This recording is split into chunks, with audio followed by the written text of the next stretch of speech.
السلام عليكم ورحمة الله وبركاته. أشهد أن لا إله إلا الله وحده لا شريك له وأشهد أن محمدا عبده ورسوله.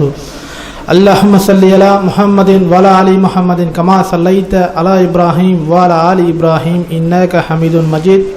اللهم بارك على محمد وعلى آل محمد كما باركت على إبراهيم وعلى آل إبراهيم إنك حميد مجيد.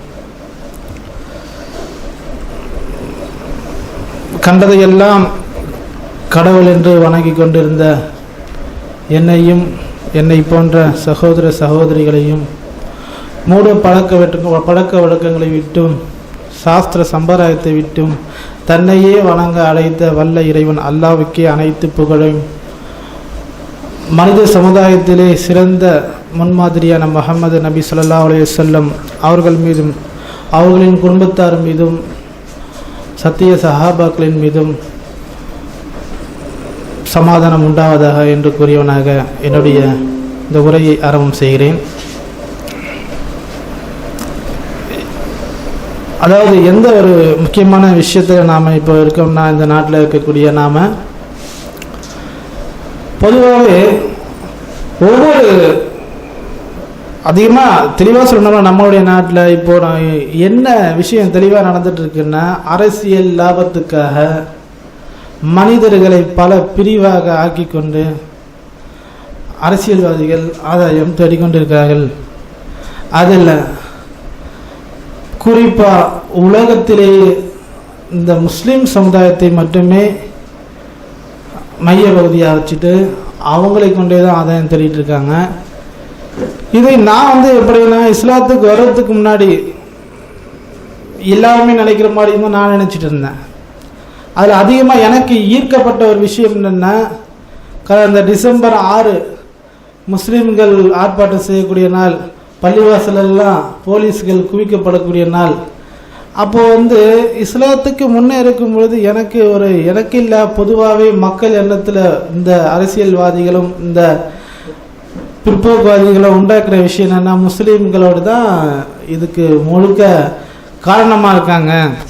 என்னென்னா, இந்த பாபரி மஸ்ஜிதை இடிக்கப்பட்டு அங்கே ராமர் கோவிலை கட்ட போகிறோம் அப்படின்னு சொல்லிட்டு, இது எப்படி இருந்ததுன்னா, இன்னைக்கு வரைக்கும் கூட என்னுடைய சொந்த பந்தங்களுக்கும் என்னுடைய சகோதரங்களுக்கும் என்னுடைய நண்பர்களுக்கும் என்ன நினச்சிட்டு இருப்பாங்க என்னென்னா, ராமர் கோவிலை இடித்துட்டு அங்கே ஒரு பள்ளிவாசலை கட்டியிருக்காங்க, அது இப்போ நம்ம திரும்பவும் இடித்து நம்ம ராமர் கோவிலை கட்டணும் அப்படின்ற ஒரு விஷயத்தில் நானும் ஒரு நாள் முன்ன இஸ்லாத்துக்கு வரத்துக்கு முன்னே எனக்கும் ஒரு சிந்தனை, எப்படி நம்ம ராமர் கோவிலை இடிச்சுட்டு இவங்க பள்ளிவாசலை கட்டிட்டு இருக்காங்களே, இது கரெக்டு தான். அந்த நாளில் பள்ளிவாசலில் பார்த்தோம்னா தான் அதிகமான போலீஸ்லாம் போட்டிருப்பாங்க.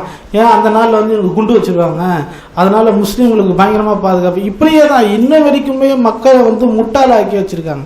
ஆனால் அதில் இருக்கக்கூடிய இந்த வரலாற்று பின்னணி, அதில் இருக்கக்கூடிய அந்த உண்மைகளை இன்னும் தெரியாமல் மக்களை தெரியப்படுத்த விடாமல் அந்த பக்கமே திரும்ப விடாமல் வச்சுருக்காங்கன்னா, இந்த அரசாங்கம் இந்த மக்களுக்காகவும் இந்த சமுதாயத்துக்கும் எவ்வளோ ஒரு பெரிய ஒரு துரோகத்தை செஞ்சுட்டு இருக்கின்றதை நாம் உணர்ந்தும் நம்மளால் எதுவும் பண்ண முடியல. நான் இஸ்லாத்துக்கு வந்த பிறகு இந்த விஷயத்தை பற்றி தெரிஞ்சுக்க எப்படி தெரியுதுன்னா, 1992 டிசம்பர் 6 அன்னைக்கு தான் இந்த உலகமே ஒன்று கூடி வரிசையாக நின்று இந்த நாடை காய் துப்பின நாள். எப்படி இந்த நாட்டின் இராணுவம், அந்த பகுதியின் காவல்துறை, எம்பிக்கள் எம்எல்ஏக்களுடைய ஆதரவில் ஒரு இறைத்தலம் இடிக்கப்படுது. உலகத்திலேயே 2வது அதிக மக்களை கொண்ட இஸ்லாமிய மக்கள் இந்த நம்ம நாட்டில் வாழக்கூடிய இங்கே இந்த ஒரு இறைத்தலத்தை இடிக்கப்படுறது. அதுக்கு காரணம் என்ன வைக்கிறாங்கன்னா, அந்த இடத்துல தான் ராமர் கோவில் இருந்தது, ராமருடைய சொந்த பிறந்த இடம். அங்கு பாபர் என்ற ஒரு மன்னர் ராமர் கோவிலை இடித்துட்டு அங்கே பள்ளிவாசலை கட்டியிருக்காரு, அதை இப்போ நாங்கள் மீட்டிருக்கோம்னு சொல்லிட்டு ஒரு கதையை உண்டாக்கி செட்டப்பை அவர்களே செய்து அதை வெற்றிகரமாக முடித்திருக்காங்க. ஆனால் ஒரு சிந்திக்கக்கூடிய ஒரு மக்கள் இதுக்கெல்லாம் நம்ம பெருசா படிச்சுட்டு ஒரு 10-15 வருஷம் படிச்சுட்டு உட்கார்ந்து யோசிச்சு இதுக்கு ஒரு 4 பேர் ஒரு குழுவை வச்சு ஆராய்ச்சி பண்ணி யோசிக்கணுன்ற ஒரு விஷயமே இல்லை. ஒரு விஷயத்தை பத்தி நம்ம தீர்மானிக்கணும்னா அந்த விஷயத்துடைய கருப்பொருளை எடுத்து ஆய்வு செய்தாலோ இல்லை அதை எடுத்து அதை பற்றி ஒரு சிறிய அறிவு இருந்தாலும் நம்ம தெரிஞ்சுக்கலாம். அங்க இருக்கக்கூடிய விஷயம் என்னன்னா பாபரி மஸ்ஜிதுக்கோ இல்லை ராமர் கோயிலுன்ற விஷயம். அப்போ அங்க அந்த இடத்துலதான் ராமருடைய கோவில் இருந்ததுன்றனா நம்ம எதை எடுத்து பார்க்கணும்னா ராமருடைய சரித்திரமான அந்த ராமாயணம். இந்த ராமாயணத்தை எடுத்து பார்த்தாலே ராமருடைய சரித்திரம் நமக்கு தெரிஞ்சிடும். அது உண்மையா பொய்யா, எவ்வளவு பெரிய ஒரு மோசடின்றது. ராமாயணத்தை எழுதுறது என்னன்னா அந்த வால்மீகிங்கிறவர் தான் ராமாயணத்தை எழுதியிருக்காரு. சமஸ்கிருத மொழியில அவர் தான் முதல்ல எழுதியிருக்காரு. அந்த ராமாயணம் இப்ப நம்ம பார்க்கும் பொழுது பல வகையான ராமாயணங்கள் 200 ஆயிரத்துக்கணக்கான ராமாயணங்கள் பல பேர் மொழியாக்கம் பண்ணி எழுதியிருக்காங்க. ஆனால் அந்த சமஸ்கிருதத்தில் இருக்கக்கூடிய அந்த வால்மீகி ராமாயணத்தை ஹிந்தியில ஒருத்தர் மொழியாக்கம் பண்றார். அவர் துளசிதாசன் அவருடைய பேர். அவர் தான் முதல்ல ஹிந்தி மொழியில மொழியாக்கம் பண்றார். வால்மீகி ராமாயணம் நம்ம தமிழ்ல பார்த்தோம்னா கம்பராமாயணம் ராமாயணத்தில் ஒரு முக்கியமானது, அதிகமாக அதை தான் படிப்பாங்க கம்பராமாயணம். இந்த 2 ராமாயணத்தையும் பார்க்கும் பொழுது இதுலயே ஒரு பெரிய மோசடி நமக்கு தெரிஞ்சிடும். என்னன்னா வால்மீகி ராமாயணத்தை படிச்சு பாருங்களேன், ராமர் என்கின்ற ஒரு ராஜான்ற மாதிரி தான் அந்த தோற்றம் இருக்கும். கடைசி வரைக்கும் அவர் ராஜா தான், நல்ல ராஜா, நல்ல நல்ல மனிதர், இப்படி சிந்தனையில தான் அது போயிருக்கும். அதுல கடவுள்ன்ற விஷயமும் எதுவும் இருந்திருக்காது. கம்பராமாயணத்தை எடுத்து படிச்சோம்னா ராமர் ஒரு கடவுள் அப்படின்ற மாதிரி வந்திருக்கும். இதே மாதிரிதான் என்னன்னா அந்த சமஸ்கிருத மொழியில இருந்த அந்த ராமாயணத்தை ஹிந்தி மொழியில துளசிதாசன் மொழியாக்கம் செய்யறாரு. அதுல எப்படி மொழியாக்கம் செய்யறாருன்னா ராமரை கடவுளா மாத்தி அவர் மொழியாக்கம் பண்றார். ஆனால் அந்த துளசிதாசன் எங்க வாழ்றாருன்னா பாபருடைய ஆட்சியின் கீழ் பாபர் வாழக்கூடிய அதே காலத்துல அந்த துளசிதாசனும் வாழ்றார். இதுல நம்ம என்ன சிந்திக்கிறோம்னா இது உண்மையிலேயே பாபர் தான் இடிச்சிருந்திருந்தா அந்த இடிச்ச சம்பவத்தும் அதுல எழுதியிருக்கணும், அதுவும் எழுதல. இன்னொரு விஷயம் என்னன்னா ராமரை பத்தின சரித்திரமும் அந்த ராமாயணத்தில் தெளிவா சொல்லப்படுது. என்ன சொல்லப்படுதுன்னா ராமர் பிறந்த இடம் அயோத்தி பட்டணம். அதுக்கு ஒரு சில அடையாளங்களும் சொல்லப்படுது. என்ன அடையாளங்கன்னா சரையுன்னு ஒரு நதி ஓடும், ஒரு போஜனத்துக்கு பக்கத்துல அந்த நதி ஓடும். அந்த நதி எப்படின்னா கிழக்கு திசையிலேருந்து மேற்கு திசை வழியா பாயும், கங்கையில சங்கமம் ஆகும் அப்படின்னு ஒரு ஐடென்டிபிகேஷன் இருக்கு. ஆனா இப்ப இருக்கக்கூடிய அங்க ஒரு நதி ஒண்ணு ஓடுது, அயோத்தி உள்ளே ஓடிட்டு இருக்கு. அது எங்கன்னா கங்கையில சங்கமிக்கல, எந்த ஒரு ஆதாரமும் இல்லை. அப்ப எந்த ஒரு ஆதாரமும் இல்லாத ஒரு விஷயத்தை நாம எடுத்துக்கொண்டு இது ஒரு அரசியல் லாபத்துக்காக, சொந்த ஒரு லாபத்துக்காக ஒரு மக்களை 2ஆ பிரித்து அதுல பெரும்பான்மை மக்களுடைய ஓட்டுக்களை வாங்குறதுக்காகவும் இதை கடைசி வரைக்கும் நான் ராமர் கோயிலை கட்டுவேன்னு சொல்லி ஓட்டு வாங்குறதும், நாங்க பாபர் மசூதை மீட்டு தருவோம் இவங்க ஓட்டு வாங்குறதும், இப்படியே இருக்கக்கூடிய மக்கள்லாம் முட்டாளாகி வரலாறே தெரியாம இப்ப இந்த நிலையில நம்ம உண்டாக்கி இருக்கோம்னா நமக்கு தெரியாத வரலாறு தெரியாம இருக்கு. ஆனால் இந்த ராமாயணத்தை நான் ஆரம்ப காலத்தில் எப்படி இருக்கேன்னா ராமரன் ஒரு கடவுள், ஆனால் ராமரன்றது ஒரு எழுதப்பட்ட கதைங்கிறது தான் அது பிறகு தெரியக்கூடிய ஒரு உண்மையான விஷயம். ராமாயணங்கிறது என்ன, அது ஒரு கதை. எப்படி இப்போ ஒரு சினிமா படங்கள்லாம் எடுத்துட்டு இருக்காங்களோ அது ஒரு காலத்துக்கு அப்புறம் எப்படி முன்னால முதல்வர் எம்ஜிஆர் அவர்களும் அறிஞர் அண்ணா அவர்களும் இன்னைக்கு கடவுளாக்கப்பட்டு அங்க பூஜைலாம் செஞ்சுட்டு இருக்காங்கல்ல, இதை மாதிரி ஏற்கனவே ஒரு காலத்துல எழுதப்பட்ட ஒரு கதைகள் தான் இப்போ என்ன ஆகுதுன்னா கடவுளாக்கப்படுது. இந்த ராமாயணத்தை இன்னொன்று பார்க்குறோன்னு இந்த அரசியல் லாபத்துக்காக இப்படி செஞ்சுட்டு இருக்காங்க. ஒவ்வொரு விஷயமும் எப்போல்லாம் இந்த அரசியல்வாதிகள் தனக்கு ஒரு ஆதாயம் தேவைப்படும் பொழுதோ தன்னுடைய ஏதாவது ஒரு விஷயங்கள் அதனுடைய ஊழல்கள் அவர்களுடைய பித்தலாட்டங்கள்லாம் வெளியே வருதோ அப்போ முஸ்லீம்கள் மேலே ஏதாவது ஒரு விஷயத்தை போடுவாங்க. அங்கே ஒரு 4 பேரை பிடிச்சிட்டோம், இங்கே ஒரு 4 பேரை பிடிச்சிட்டோம், இவங்க இங்கே குண்டு வச்சுட்டாங்க இப்படின்னு. எதன்னா உலகத்துக்கே சமாதானத்தை சொல்லி கொடுத்த இந்த இஸ்லாமிய மார்க்கத்தின் மக்களின் மீது தீவிரவாத சித்தத்தை போட்டுட்டு இருக்காங்க. இவர்கள் என்ன இப்போ கடைசியாக எடுத்துக்கக்கூடிய ஆயுதம் என்னன்னு பார்த்தோம்னா பொது சிவில் சட்டம்னு சொல்றாங்க. பொது சிவில் சட்டம்னா என்ன, யாருக்கு பொதுவான சட்டம்னு இந்த உலகத்துல எந்த சட்டம் இருக்கு? ஏதாவது ஒரு சட்டத்தை சொல்ல முடியுமா? இந்த ஒரு சட்டம், அதை கிறிஸ்தவர் சட்டத்தை சொல்ல முடியுமா, இல்லை இந்துக்கள் சட்டத்தை சொல்ல முடியுமா, இல்லை இஸ்லாமிய சட்டத்தை சொல்ல முடியுமா, பௌத்த சட்டத்தை சொல்ல முடியுமா? இந்த உலகத்துக்கு சட்டம்னா என்னன்னு காமிச்சு கொடுத்ததே இஸ்லாம் தான். இந்த இஸ்லாமிய மார்க்கத்தில் நம்ம நாட்டில் பார்த்தோம்னா சட்டம்னா என்ன அப்படின்னு தெரியாத மக்கள், சட்டையே போடாத மக்களாக இருந்த இந்த நாட்டுக்குள் சட்டம்னா என்ன, அதுக்கு ஒரு ஜெயில்னா என்ன, வக்கீல்னா என்ன, வக்காலத்துனா என்ன, பஞ்சாயத்துனா என்னன்னு சொல்லிட்டு மக்களுக்கு இந்த அறிவெல்லாம் கொண்டு வந்த இது அனைத்துமே அரபு வார்த்தை தான், எதுவுமே தமிழ் வார்த்தை கிடையாது. இதெல்லாம் மக்களுக்கு காமிச்சதே. ஒருத்தன் தப்பு பண்ணானா அவனை வக்கீல் முன்னாடி நிப்பாட்டணும், வக்கீல் அவரை பத்தி பேசணும், அவன் செய்தது உண்மையா ஜெயிலில் போடு, மிசாலா எடு. இதெல்லாம் என்ன, யார் என்ன சொல்லி கொடுத்தாங்க? எல்லாமே இஸ்லாம் தான். இன்னைக்கு இன்னைக்கு இந்திய சட்டம் அமைத்து உருவாக்கப்படுது. இந்த சட்டம் எங்க தொகுத்தாங்க தெரியுமா? இது இஸ்லாமிய சட்டத்திலிருந்து காப்பி அடிச்சு தொகுத்த சட்டம் தான் இது. இவங்க நமக்கு என்ன சொல்றாங்க, பொது சிவில் சட்டம் சொல்லிட்டு எல்லாருக்கும் ஒரே சட்டமா? எங்க ஒரே சட்டத்தை கொண்டு வர முடியுமா? நான் கேட்கிறேன், ஒரு பிராமணன் ஒரு சக்கிலியனை கல்யாணம் பண்ணிப்பானா? ஒரே சட்டத்தை கொண்டு வர முடியுமா?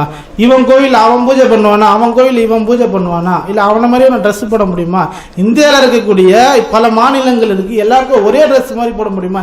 எதுவுமே தேவையில்லை. எல்லாருக்கும் ஒரே மாதிரி கல்யாணம் பண்ண முடியுமா? தாலி கூட எல்லாருக்கும் ஒரே மாதிரி இல்லை, எல்லாருக்கும் ஒரு விதமா இருக்கு தாலி. எந்த ஒரு பொதுவே இல்லாத ஒட்டாத உரசாத இந்த ஒரு சமுதாயம் உலகத்துக்கு சட்டம்னா என்னன்னு காமிச்சு கொடுத்த இந்த சமுதாயத்தின் மேல பாயிண்ட், அதாவது ஒரு குறி வைத்து தாக்குதுன்னா அப்போ நாம நம்முடைய மார்க்கத்தை சரியான முறையில் எடுத்து சொல்லலை.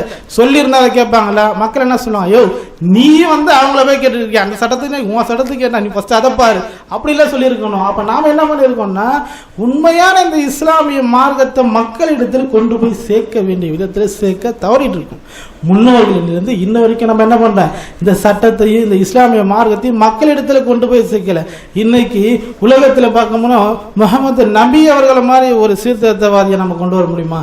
யாராவது ஒருத்தர் ஒரு சீர்திருத்தவாதின்னு வருவாங்க, திடீர்னு ஒருத்தர் தோன்றுவார், அவருடைய பழைய பிளாஷ்பேக்கை பார்த்தோம்னா பெரிய ஊழலா இருப்பார், பெரிய அயோக்கியனா இருப்பார். அவர் திருந்தி ஒரு உபதேசம் சொல்லக்கூடியவராக இருப்பார். இல்லையா அவர் இடையிலே ஏதாவது ஒரு மேட்டர்ல மாட்டிக்குவார். அப்படிப்பட்ட ஒரு மக்களை தான் இன்னைக்கு எல்லாருமே பின்பற்றிட்டு இருக்காங்க. ஆனால் எல்லா துறையிலையும் தெளிவான ஒரு விஷயத்தையும் தெளிவான ஒரு சட்டத்தையும் சொன்ன முகமது நபி அவர்கள் மாதிரி இன்ன வரைக்கும் யாராவது கொண்டு வர முடியுமா? கொண்டு வர முடியாது. அப்படிப்பட்ட தெளிவான இந்த சட்டத்தை கொண்டு வந்த முகமது நபி அவர்களை பற்றி நாம எடுத்து சொன்னோம்னா எல்லா விஷயத்திலும் நம்ம பின்தங்கி இருக்கிற காரணத்தினாலதான் இன்னைக்கு நம்ம மேலேயே எல்லாமே. இந்த பொது சிவில் சட்டத்தை இன்னும் பார்க்கலாம். இன்னைக்கு உலக அளவில் மனிதர்கள் மனிதனா வாழணும்னாலே இஸ்லாமிய மதத்தை தவிர வேறு எதுலேயும் முடியாது. இன்னைக்கு நீங்க பாருங்களேன், நம்ம நாட்டில் இந்து மதம்னு சொல்லிட்டு இருக்காங்க. இது இந்து மதம்னா எங்க 60 வருஷத்துக்கு முன்னாடி உருவாக்கப்பட்ட மதம் தான் இந்து மதம். இந்து மதம்ன்றது ஒன்று கிடையாது, இந்து மதம் இல்லவே இல்லை. இந்த விஷயம் தெரிஞ்ச பிறகு எனக்கு பெரிய கள்ளத்துக்கு தள்ளப்பட்ட மாதிரி. எப்படின்னா சுதந்திர காலத்துக்கு கொஞ்சம் முன்னாடி தான் இந்த இந்துன்ற ஒரு செட்டப்பை கொண்டு வந்தாங்க புவியியல் ரீதியாக. அதுக்கு முன்னே இருந்தது என்னென்ன மதம் இருந்ததுன்னா, பௌத்த மதம் இருந்தது, சீக்கிய மதம் இருந்தது, ஆரிய மதம் இருந்தது, சைவ மதம் இருந்தது, வைஷ்ணவ மதம் இருந்தது, கிறிஸ்தவ மதம் இருந்தது, இஸ்லாமிய மார்க்கம் இருந்தது. ஆனால் இந்து மதம்ன்றது ஒன்று கிடையாது. இது எப்போ உருவாக்கப்படுது? அதாவது பெரும்பான்மை மக்களாக ஒரு செட் பண்ணுறதுக்காண்டி யார் கிறிஸ்தவர் இல்லையோ, யார் பௌத்தர் இல்லையோ, யார் ஜெயினர் இல்லையோ, யார் இஸ்லாமியர் இல்லையோ மற்றவர்கள் அனைவரும் இந்துக்கள் அப்படின்ற ஒரு செட்டப்பை எங்க கொண்டு வராங்கன்னா, ஒரு புவியியல் ரீதியாக சிந்து நதிக்கு அப்பாற்பட்ட வாழ்ந்த மக்களை இந்து மக்கள்னு கூப்பிட்டாங்க. எப்படி தமிழ்நாட்டில் இருக்கக்கூடிய மக்களை தமிழர்னு சொல்லுவாங்களோ, எப்படி ஆந்திராவில் இருக்கக்கூடிய மக்கள் தெலுங்கர்னோ, மராட்டியர்கள்னோ, ஒரிசார்கள் எப்படி சொல்றாங்களோ, அப்படிதான் இந்து சமவெளி பூமிக்கு அப்பாற்பட்ட மக்களை இந்து மக்கள் என்று அழைத்தார்கள். ஆனால் இன்னைக்கு இந்த சிந்து நதி எங்க இருக்குன்னு பார்த்தா அது பாகிஸ்தான்ல தான் இருக்கு. அவங்களதான் இந்துன்னு கூப்பிடணும், நம்மள அப்படி கூப்பிடவே கூடாது. அந்த நதி அங்கேயே பாய்ஞ்சி அங்கேயே முடிஞ்சிருது. அப்போ இந்த இந்துன்ற வார்த்தை கூட எங்கிருந்து வந்ததுன்னா கிடையாது. அப்போ என்ன டோட்டலா எப்படி முட்டாளாக்கிட்டு இருக்கோம்னா, சொந்த வரலாறே தெரியாம வாழ்ந்துட்டு இருக்கோம். இந்த உண்மைகள் நம்ம பக்கம் இன்னைக்கு கடவுளா வணங்க வச்சுட்டு இருக்காங்க. என்னுடைய முன்னோர்களே மூதார்களே இன்னைக்கு சொன்னாலும் திருந்த முடியல. ஆனா இன்னைக்கு கடவுள்னு செட் பண்ணி வச்சிருக்காங்க. இதெல்லாம் யார்? ஒரு காலத்தில் முன்ன இங்கு ஆரிய மன்னர்களால் தோற்கடிக்கப்பட்ட திராவிட மன்னர்கள். நான் ஒரு திராவிடனாக இருந்து நான் சொல்லக்கூடிய இந்த வார்த்தை என்னன்னா, திராவிட மன்னர்களை ஆரியர்கள் தோற்கடித்தாங்க. அந்த தோற்கடிக்கப்பட்ட மன்னர்கள் எல்லாம் என்ன பண்ணாங்க? கரடிகள், அசுரர்கள், இவங்க அவங்க சொல்லிட்டு அந்த ஜெயிச்ச மன்னர்களும் கடவுள். இன்னைக்கு முருகன்றார யார்? அது அவர் ஆரிய மன்னர். அதை பத்மாசுரன் அசுரன் சொல்லிட்டு அந்த பத்மான் திராவிட மன்னர். இப்படியே தான் எல்லாரையும் திராவிடர்கள் எல்லாரையும் அசுரர்கள் குரங்கு இப்படின்னு போட்டு இந்த ராமாயணத்தை சொன்ன ராவணன்னா யாரு தெளிவாக இன்னும் அழகாக சொல்லணும்னா என்னுடைய மூதாதைன்னு நான் சொல்லணும். அப்போ நான் யாரை எதிர்க்கணும்? நான் ராவனை தான் எதிர்க்கணும். அப்போ இவர்கள் இதுக்கு முன்னாடி உண்டான இந்த போர் கதைகளை காலப்போக்கில் ஒரு கதைகளாக சித்தரித்து இவர்களுடைய அந்த ராஜாக்களை கடவுளாக்கி தோற்கடிக்கப்பட்ட அந்த திராவிட மக்களர்களை அசுரராக்குறாங்க. ஆனால் அதை எப்படி பின்பற்றிட்டு இருக்கோம்? நாமளே இன்னைக்கு பின்பற்றிட்டு இருக்கோம். அவங்கள நம்ம பின்பற்றிட்டு இருக்கோம், இவங்க தோற்கடிக்க மட்டும் பின்பற்றிட்டு இருக்கோம். இதுக்கெல்லாம் காரணம்னா அறியாமை. எந்த விஷயத்துல நமக்கு அறியாமல் இருக்கணுமோ அந்த விஷயத்துல அறியாமல் இருக்கிறது இல்லை. சாப்பிட்றதுனா யோசிக்கிறோம், படிக்கிறது யோசிக்கிறோம், குழந்தைய ஸ்கூலில் சேர்க்கிறோம். ஒரு 2 வயசு இருக்கும்போதே யோசிச்சிடுறோம், பையன் இன்னொரு 6 மாதத்தில் ஸ்கூல் சேர்க்கணும். எந்த ஸ்கூலில் சேர்க்கணும்? இங்கே போனால் நல்லா இங்கிலீஷ் படிப்பான், இங்கே நல்லா ஒழுக்கமாக இருக்கும். ஒரு படிப்புக்கு யோசிக்கிறோம், ஒரு கடைக்கு போனால் தக்காளி வாங்குறது யோசிக்கிறோம், வெங்காயம் வாங்குறது யோசிக்கிறோம், இந்த துணி வாங்குறது போனால் 1008 துணி, அதே லேடிஸுங்களை கூப்பிட்டு போனால் சாயந்தரம் தான் வரும், அப்படி யோசிப்பாங்க. ஆனால் நம்ம வணங்குறோமே, இது கடவுளான்னு யோசிக்கிறோமான்னா கிடையவே கிடையாது. நிற்கிறது நட்டுறது எல்லாத்தையும் எதை பார்த்தாலும். அப்போ நம்ம யோசிக்கணும்னா முக்கியமான விஷயம், நமக்கு இந்த பகுத்தறிவை கொடுத்த அந்த வல்ல இறைவனை பற்றி நம்ம யோசிக்கிற மறுப்பதனால்தான் நம்முடைய வரலாறை நம்ம மறந்துருக்கோம். இன்னைக்கு வரலாறு இழந்து சீரழிஞ்சு நாசமாக போகிறதுக்கு காரணம் என்னென்ன? உண்மையான அந்த பகுத்தறிவை நாம் எந்த விஷயத்தில் யோசிக்கணுமோ அங்கே யோசிக்கிறது இல்லை. இன்னைக்குப்பா நான் இன்னும் 2 நாளில் என்ன பண்ண போகிறாங்க? ஆர்ப்பாட்டம். இந்த பக்கம் தான் பச்சை கொடி இருக்கும், அந்த பக்கம் தான் காவி கொடியே இருக்கும். இவங்க 2 பேரும் என்ன, இவன் கட்டுவேணும், அவன் மீக் பேரணும், இப்படியே சொல்லி எல்லாருக்கிட்ட ஓட்டு வாங்கிட்டு இருக்கு.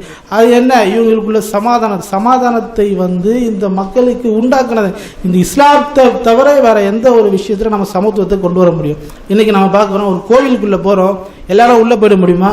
காசு எவ்வளோ அதிகமாக இருக்கோ அது ஒரு லீவ், அது காசு கம்மியாக இருக்கோ அது ஒரு லீவ், இப்படி தான் நாம் பார்க்குறோம். ஆனால் சமாதானம்னா எங்கே? ஒரு கடவுள் விஷயத்தில் மனிதர்கள்னா மனிதர்கள் தான். அப்போ மனிதருக்குள்ள வித்தியாசம், இவன் இந்த ஜாதி அந்த ஜாதி, இந்த ஜாதியை இந்த ஜாதிக்கு தான் கல்யாணம் பண்ணாது. ஆனால் இவங்க பொது சிவில் சட்டம்னு சொல்லுவாங்க. அப்போது சமத்துவன்றது இங்கே எங்கேருந்து வந்ததுன்னா, இன்னைக்கு இஸ்லாத்தை எப்போ உருவாச்சு, முகமது நபியை மக்களுக்கு பிரச்சாரம் பண்ணாங்களோ அன்னைக்கு தான் இந்த சமத்துவமே உண்டாச்சு. இந்த நம்மளுடைய நாட்டில் ஒரு காலத்துக்கு முன்னாடி பார்த்தோம்னா ஒரு சில மக்கள் என்ன பண்ணுவாங்க, சட்டையே போடக்கூடாது, ஒரு சில பகுதிக்கு மேலே அவங்க வெளியவே வரக்கூடாது. அப்படியே வந்தாங்கன்னா செருப்பாடி கையில் எடுத்துட்டு தான் வரணும், துணிகளை அவுத்து கையில் பிடிச்சிட்டு தான் வரணும். அப்படி ஒரு இழிவான விஷயத்திலிருந்து எப்போ இவங்க மாறினாங்க? இஸ்லாம் இந்த நாட்டுக்குள் வந்த பிறகுதான். பெண்கள்லாம் மேலாடை அணியக்கூடாது, பெண்கள்லாம் வீட்டை விட்டே வரக்கூடாது, பெண்கள்லாம் படிப்பறிவே கிடையாது. பெண்களை எப்படி வச்சுருந்தாங்க? போக பொருளாக தான் வச்சுருந்தாங்க. ஒரு நாடு இன்னொரு நாடை வெற்றி கொண்டால் அந்த நாட்டில் இருக்கிறவங்க அனைவரும் அடிமை. அவங்களை இவங்க விபச்சாரத்துக்கு பயன்படுத்தலாம், வீட்டு வேலைக்கு பயன்படுத்தலாம், அடிக்கலாம், உதைக்கலாம், கொன்று போடலாம். அப்படி இருந்தால் அந்த அடிமைத்தனத்தை யார் ஒழித்தான்னா இஸ்லாம் இந்த நாட்டுக்குள்ளே வந்த பிறகு ஒழிஞ்சது.